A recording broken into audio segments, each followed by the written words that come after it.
ሰላም ቤተሰቦቼ እንዴት ናችሁ? ዛሬ እንዴት ብልህ እና ሚስጥራዊ እንደምንሆን ነው የምንማረው ማለት ነው። ትንሽ ነገር ይናገሩ፣ በአብዛኛው ያዳምጡ። የሚቀጥለው እርምጃውን በጭራሽ ለማንም አይግለጹ።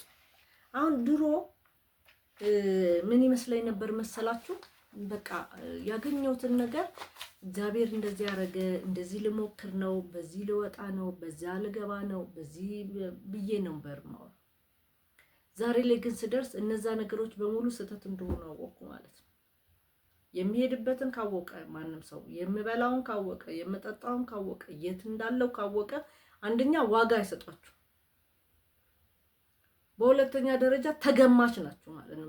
መገመት መቻል የለባችሁ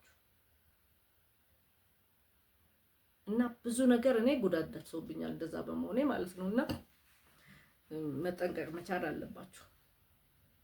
ስለራስዎም ደግሞ አይናገሩ ለሰው። በቃ በተግባር ማሳየት ነው እንጂ እኔ እንደዚህ ነኝ፣ እኔ ጥሩ ነኝ፣ እኔ መጥፎ ነኝ፣ እኔ በቀለኛ ነኝ፣ እኔ እንደዚህ ነኝ የሚባለውን ነገር ማቆም መቻል አለበት። አንድ ሰው ለመቅዳት ወይም ደግሞ እሱን ለመምሰል በፍጹም መሞከር የለበት። እሱ ነው፣ አንተ ነው። ስለዚህ በፍጹም አንድ አይነት ልትሆኑ አትችሉም። ሁሉን ነገር ደግሞ ከራስ መወሰን መቻል አለበት። ዝምታ ለጠላቶቻችን ከሁሉ የተሻለ መልስ ነው።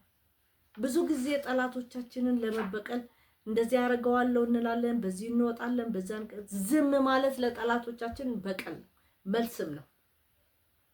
ሁልጊዜ ደግሞ ሌላውን ሰው ማግኘትም እንደዚሁ ማለት ልናገኝ የሚገባን ሰው ብቻ ነው እንጂ ለማግኘት የምናደርገው ጥረት ጥሩ አይደለም ማለት ነው።